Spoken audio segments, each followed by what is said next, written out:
Good morning and welcome to Rising. We have a great show today. Kim, who do we have? Well, we have the great Brianna Joy Gray. She's going to discuss her back and forth with Talia Lavin. Also, Max Alvarez and Kelsey Bolar discuss updates on Texas legislation regarding voting restrictions and the new abortion law. But first, The Intercept's reporting on new details about coronavirus research at a Chinese lab in Wuhan spurred reactions from members of Congress on social media, including Congressman Jim Jordan, Mark Meadows, and Senator Marsha Blackburn, who said that Fauci's lies are inexcusable and that he owes Congress and the American people an honest answer. Senator Josh Hawley called on Fauci to resign, while Senator Rand Paul, who was infamously dunked on by Fauci for quote, not knowing what he was talking about during Fauci's congressional testimony on gain-of-function research, said, quote, and I was right about his agency funding coronavirus research. Paul also announced he has already asked the DOJ to review Fauci's testimony for lying to Congress. So this is this is a win, I guess, for people who were skeptical of what Fauci had been saying. And now we know, looking at these documents, like everyone was right to be concerned that research that is risky at best was being done. We still don't know for sure or have significant evidence that this was the cause of the pandemic. But there are reasons for serious concern, obviously, and to look into it, right? Right, and the way that Fauci responded to Rand Paul, beyond the kind of the bluster and the you don't know what you're talking about, and really pushing people into camps so that people stop thinking about this critically and just start going tribal on both sides, was to say, we had experts at the NIH look at this particular paper and decide that while it may seem to you to fit the definition of gain-of-function research, it actually doesn't fit the definition of gain of function. So we'll see if the NIH continues in the wake of this to say, well, also that right there, that research, that wasn't gain of function, even though it looks like it. That wasn't gain of function, even though it looks like it.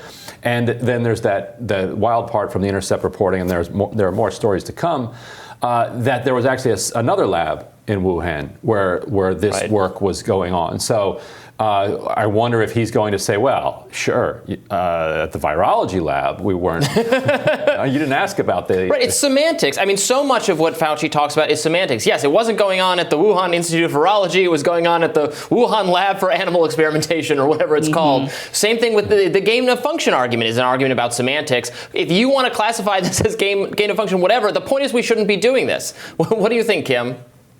Yeah, I mean, no matter how you slice it, right, whatever you want to call it, we don't want to have these types of viruses be manipulated to where they could potentially transmit to people. I mean, I understand why they wanted to study these viruses. I mean, we had SARS-CoV-1, we also had MERS, both of them came from bats. So what these researchers were doing was trying to figure out how do we prevent or even spot or identify a potential virus like SARS-CoV-1 or MERS that might infect the public once again. So I understand why they would want to look into this and research this, but to do it in a lab that had a history of being leaky, and also, why is the lab in such a populated area? That's a really good question. Wouldn't you put that? Yeah, wouldn't you move that somewhere else? And then the other thing is that, here in the U.S., we had actually halted gain-of-function research. So what they did was they said, okay, well, then we'll do it in China. Right. And so these are all questions that we need to be discussing. We need to be looking at this. But the big thing, I think, is that Fauci lied about it.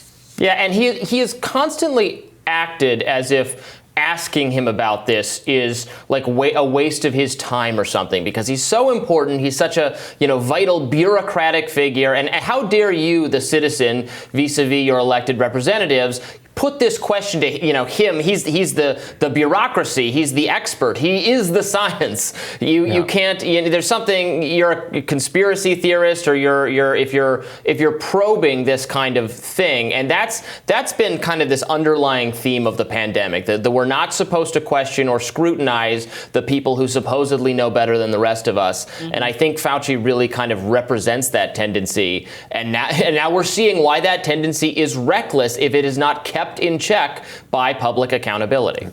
And Kim, if you notice on that list of people that we named who are either calling for the DOJ to look into what he said to Congress or asking him to resign, Republicans, all of them, not a single Democrat out yet saying, wait, we need to look into this. We need to explore the gap between what Fauci has said and what these documents appear to show.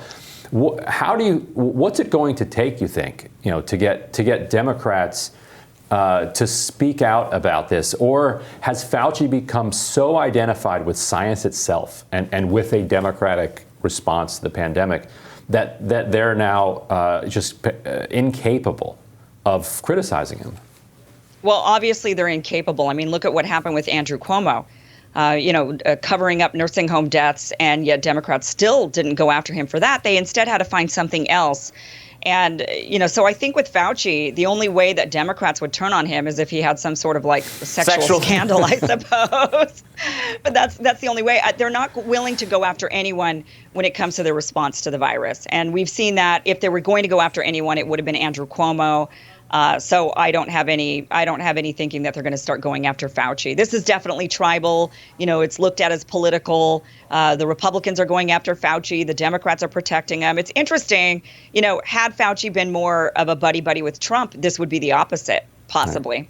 Oh, yes. No question about it. And you were joking, obviously, but the Democrats did bizarrely sexualize both Cuomo and Fauci. And Fauci was even freaked out about it a little bit. He's like, what are these people doing? Creating him as some hunk. Yeah, that was the moment I actually felt most bad for him. Right. he did not ask for that. No, he did not. He asked for a lot of the rest of it. But so here he is with Rand Paul in that high-profile confrontation. Dr. Fauci, knowing that it is a crime to lie to Congress, do you wish to retract your statement of May 11th where you claimed that the NIH never funded gain-of-function research in Wuhan? Senator Paul, I have never lied before the Congress. Microphone. Your microphone. Senator Paul, I have never lied before the Congress, and I do not retract that statement. This paper that you are referring to was judged by qualified staff up and down the chain as not being gain of function. So let me finish. You take an animal virus and you increase its transmissibility to humans. Right. You're saying that's not gain of function? Yeah, that is correct. And Senator Paul, you do not know what you are talking about, quite frankly. And I want to say that officially. You do not know what you are talking about.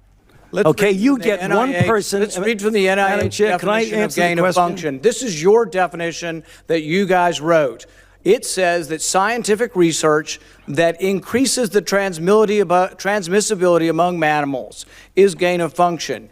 They took animal viruses that only occur in animals and they increased their transmissibility to humans. How you can say that is not gain of function? It is not. It's a dance, and you're dancing around this because you're trying to obscure responsibility for 4 million people dying around the world from a pandemic. And let's let Dr. Fauci. I have to, well, now you're getting into something. If the point that you are making is that the grant that was funded as a sub-award from EcoHealth to Wuhan created SARS-CoV-2.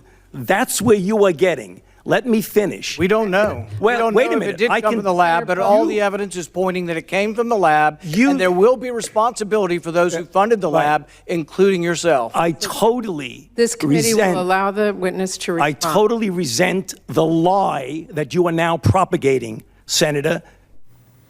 And it's interesting. I'm curious for your take. So it's interesting. At the end, he kind of gets more excited when he sees that Paul is linking that particular grant and that particular paper to this particular coronavirus.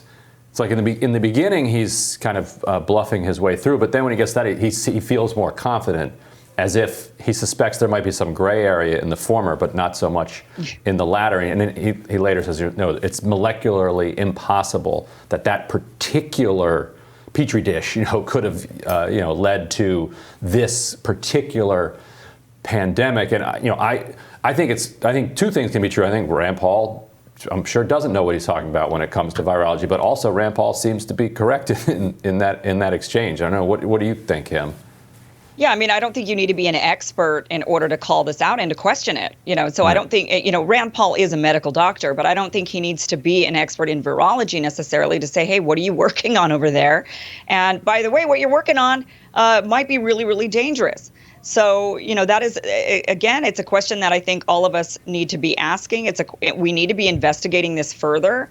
We need to be looking into this. But at the end of the day, it's really, really clear from all of the evidence that's out there at this point that Fauci did lie about this. It's hard to imagine he didn't know about the funding, that he didn't know about the research. And no one can say, well, we didn't know the research was dangerous, because in the documentation for the grant, they discuss the risks of it, the risks of people being bitten by bats. So they had concerns. So don't say we're crazy for having concerns now. You had concerns. So it's gaslighting to use that word. And we covered in the show before, in I think it was 2012, Fauci wrote a medical journal article about gain-of-function research saying that there are risks of a pandemic from gain-of-function research, but that in his opinion, the risks outweighed the public health benefits that you could get from the scientific The benefits inquiry. outweigh the risks, you mean?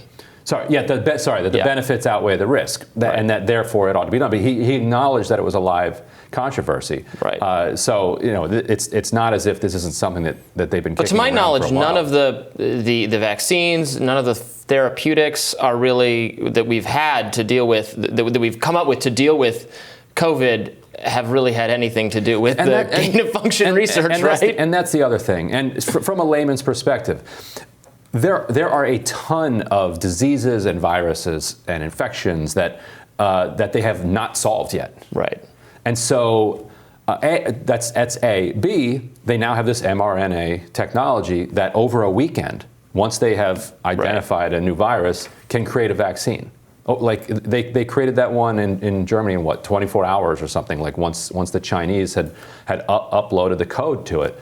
And so if you have so many unsolved mysteries that you can work on, and if you now have the technology that you can create an mRNA vaccine, maybe a DNA vaccine, as we're learning from India, very quickly when you have new viruses, do you really need to be creating super viruses? Right. Yeah, really. And so anyway, so Tom Elliott tweeted out a search of the Intercept in Grabbian's database. Now, Grabbian it's a video server we use here at The Hill, and most outlets use it to record clips from past mainstream shows, kind of like a database for news. Elliott found that neither CNN or MSNBC mentioned the Intercept's reporting at all. Instead, CNN sent Fauci up for an easy dunk on Florida Governor Ron DeSantis' sentiment on vaccines. That always plays well to the crowd. And MSNBC's Joy Reid had Fauci on to join her in shaming college kids and football fans for going to a football game outside with no masks or social distancing. Also a hit that the crowd loves to hear. I'm not sure what people are talking about when they push back on vaccinations. It is historically, over decades and decades and decades, shown to be the way you control an infectious disease. Thank you for being here, Dr. Fauci. Always great to talk to you. I have to start by asking you, what was your sort of immediate thought when you saw all of those fans packed into stadiums in Texas, Wisconsin, and elsewhere? As soon as I saw it, I thought COVID's about to have a feast. What did you think? I thought the same thing. I think it's really unfortunate. I mean, people would like to say we're done with COVID, but COVID is not done with us, and that's really the problem. Cam, you were saying?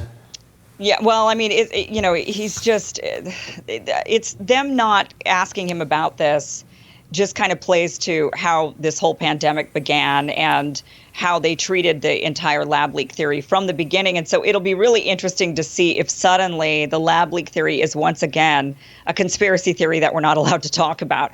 I'm just curious if it will reel back into that time frame. And I have to just add the shaming of people who want to get on with their lives, who have done everything they have been asked to do for a year and a half. They've gotten vaccinated. They are now at very low risk of contracting the virus. They're at virtually no risk of having of passing it to someone else in severe disease and death. We have to let people enjoy their lives again. This can't go on forever, and it's just so frustrating to see the health authorities still come in for that kind of shaming. Anyway, we'll tell you what's on our radars next. Stay tuned.